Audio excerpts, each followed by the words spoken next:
that we are not educating ourselves on our history. We are operating in a very selfish mode where everything kind of revolves around ourselves. And until we start thinking about progress as a group, because if we started talking about progress as a group, there's no way that I would not have known who Judge Thomas was. There's no way I wouldn't know who Gwendolyn Sawyer Cherry was. There's no way I wouldn't know who Judge John Johnson was. There's no way I wouldn't know who Jesse McCrary is, or was. And that's another reason why I started doing these Black History Month programs, because I recognized how little I knew. And no, I didn't grow up in South Florida, but I've been here for 25 years. This is my professional world. And how do you not know all of the sacrifices, all of the accomplishments, all of the failures that so many people went through, so that, one, you don't repeat them, two, you actually build off of their understanding. Things that Judge Thomas said, that I read that he said, I think are just as true today in terms of the ability of white judges to fully appreciate and be able to understand the Black man that's standing in front of them. That to me is, okay, those were words that were voiced back some 60, 70 years ago, but it's the same concern that we are expressing today.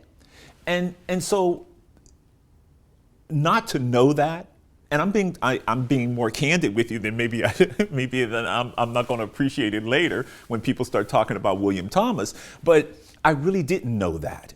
And there was so much that I didn't know. So I endeavored to know it. And I wanted to start looking at, I put together a packet and I sent it to all the judges. And I identified as many Black people that I could find. You're in there, by the way.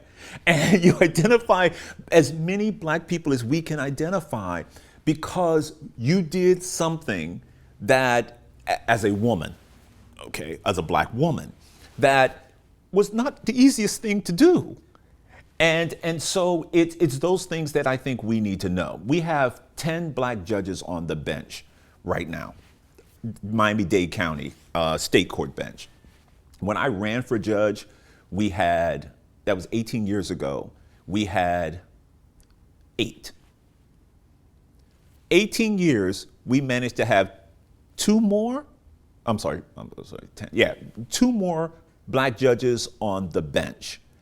And that's movement, but I don't know how much of that is progress. And I'd like to think about it in the difference between how do we measure this progress. And I think if we really understood and we had a plan, not just individuals saying, well, William Thomas wants to be a judge. How do we make William Thomas a judge? Instead, let's talk about the bigger plan. And William Thomas may just be one part of that bigger plan. But if William Thomas goes away, you can just put the next qualified person in there and they move the same way. But what we do, unfortunately, in my opinion, is that things get tough. And I think we, as a community, we don't speak up. We don't do what Judge Thomas did or Lawyer Thomas did. When that bailiff came and said that he would throw him out of the window if he didn't go sit with the other Black people, and Judge Thomas said, well, okay, I know what I need to do. And he waited until the judge took the bench. And then when the judge took the bench, he came back in and he then was able to try his case in front of that judge. I'm not sure how many of us still do that. And I by a moment of personal privilege, if I could, I was nominated to be a federal judge. And Senator Rubio, on his own, decided that was not going to happen. And collectively, there should have been this is me saying this now, there should have been a fight. Why accept that? What was it about this person that you previously recommended that all of a sudden you changed your mind? And so that's the type of thing that made me become more reflective. And I'm sorry that it had to be something that happened to me that made me want to know more.